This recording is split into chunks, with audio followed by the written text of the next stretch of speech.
Hey everybody.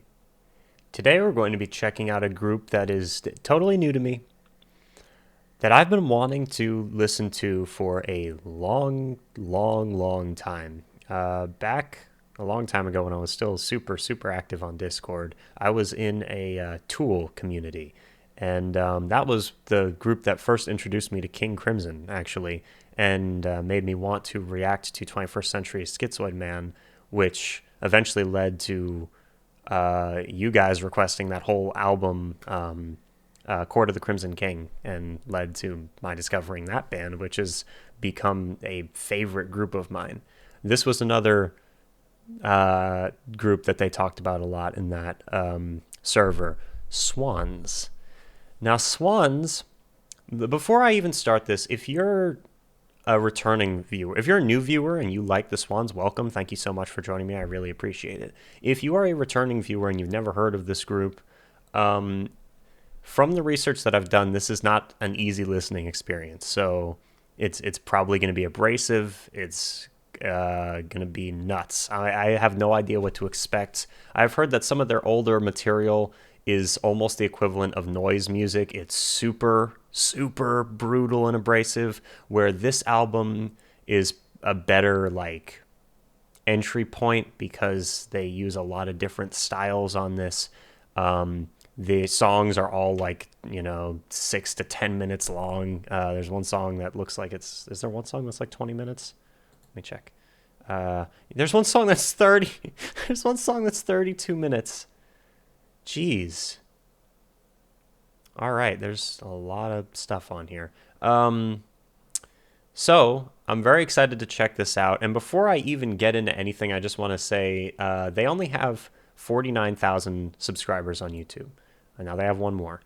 Their description for this song is beautiful. Hello, thank you for listening to our music. I hope it gives you some joy and pleasure. I am pleased that you have discovered our music through this medium. I view this experience as the equivalent of previewing a record in a record store in days of old. However, if you wish to experience the music in its fullest form, I would strongly encourage you to acquire it in physical format that you can bring into your home.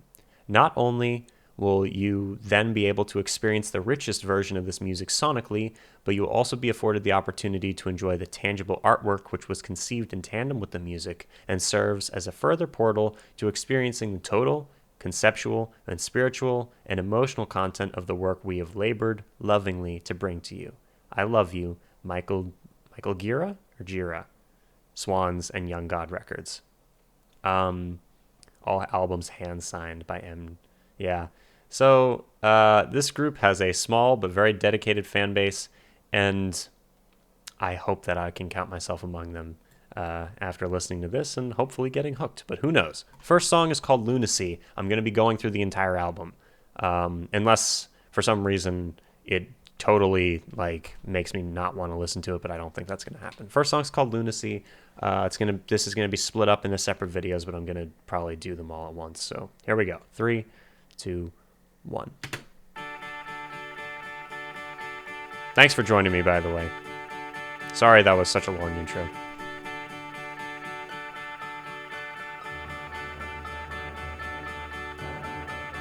I think I'm gonna like it.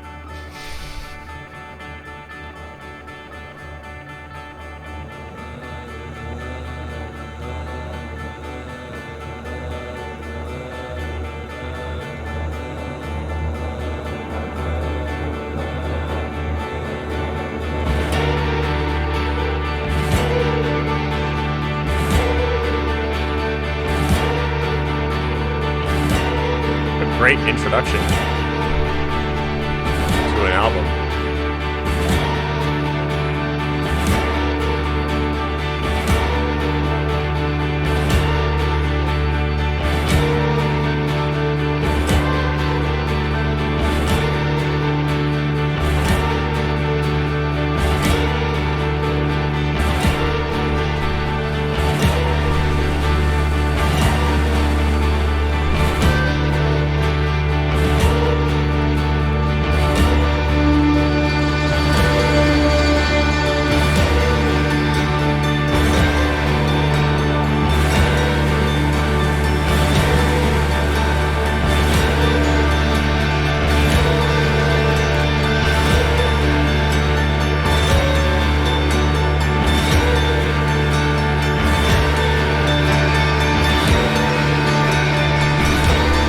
rising.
That'll be the only time I pause it. I just want to say this is awesome. Wow.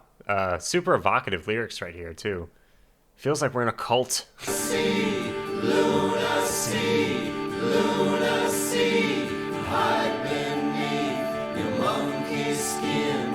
Feel his love, nurture him, kill the truth, or speak the name.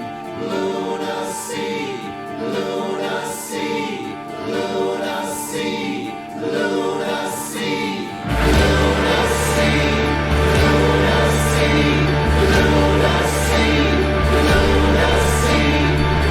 Lunacy, Lunacy, Lunacy,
Scary. Crushing lyrics, wow.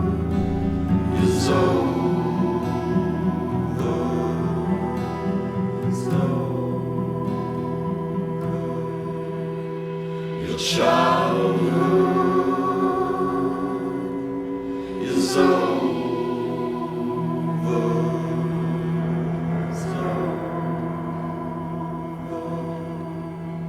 Your childhood is over.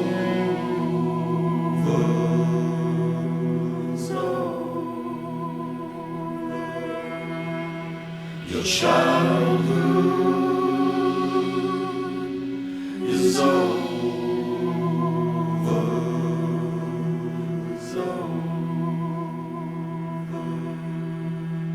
Your childhood is over.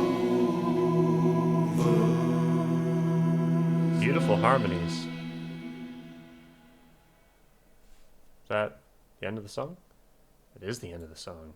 Wait, nope, don't start the next one. Not yet. Not yet. Alright. The next song is called Mother of the World. It is 10 minutes long. Let's go back to this. Alright. Let's take a look at some of the comments first. I want to get a feel for it. So I really like that. Great introduction. It felt like such a great intro to an album, too. Um, Loved how dramatic and dark it was. Very cool.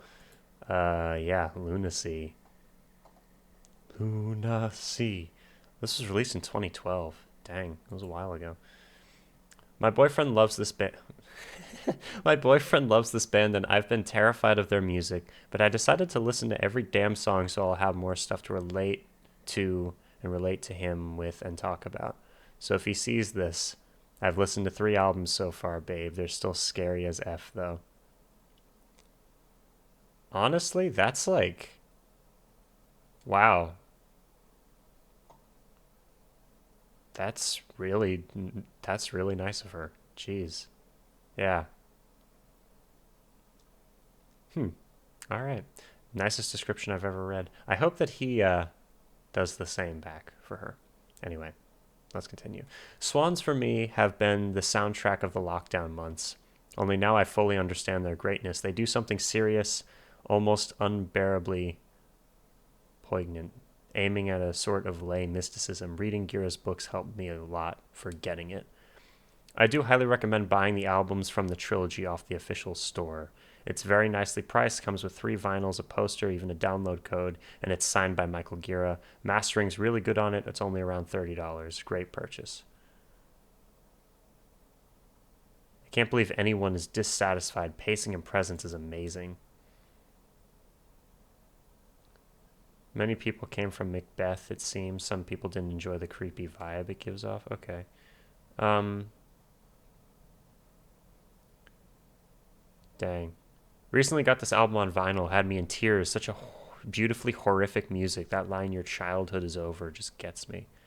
Found them through my favorite band, Tool. The vocalist of Tool states that this is one of the bands that influenced him many years before their band was created. Can see many parallels and influences. Innocent in no sense. Play on words here is great. All right. All right, I'm gonna go back over here. All right, let's take a look at the lyrics. From in the mind of no one, forming sun, forming love. Break the chain, hide within. Innocent, not innocent. Innocent in no innocence, not innocent. Innocent in no sense. Eat the beast, keep him in. Take the blame, speak the name. This could be in reference to a child's initial development, and then eventual of a solipsist epistemology. I know what this means. Just in case, let's look it up. Theory of holding that the self can know nothing but its own modifications. The self is the only existent thing. Yeah, and that's a state that I hope that more people can get past. Then eventually progressing to learn the values of others from the trust versus mistrust conflict according to Erickson's stages of moral development. Innocence, not innocent. These lines refer to how the protagonist has lost their innocence, whether this is a reference to the ancestral sin, the lunacy inside of all of us, or the literal monster that lives within them. Lunacy becomes almost a word outside of a word here when he repeats it so many times.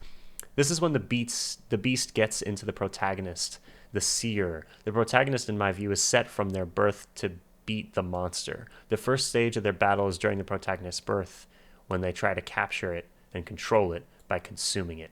The seer takes the blame, becomes the sinner. However, it is a price they are willing to pay as to keep the beast trapped where it can do no harm.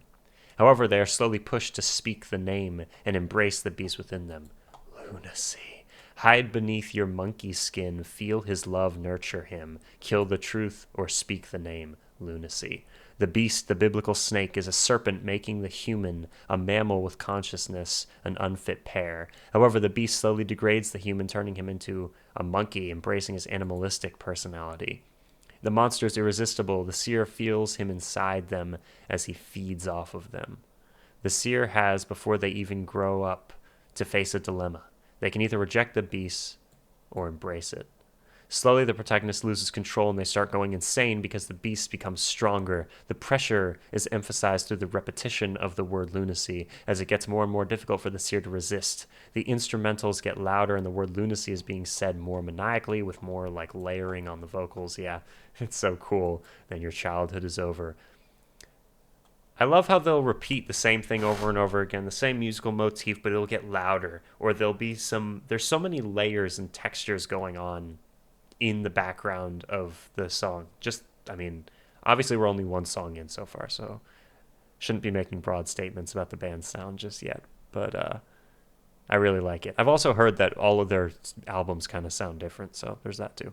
The seer's childhood is over before it even started. They are not children anymore. Instead, they have to live in conflict. This could be seen as a metaphor about how some children are forced into adulthood too quickly. Maybe Gira hides some dramatic experiences behind the song, since he has lived a challenging childhood.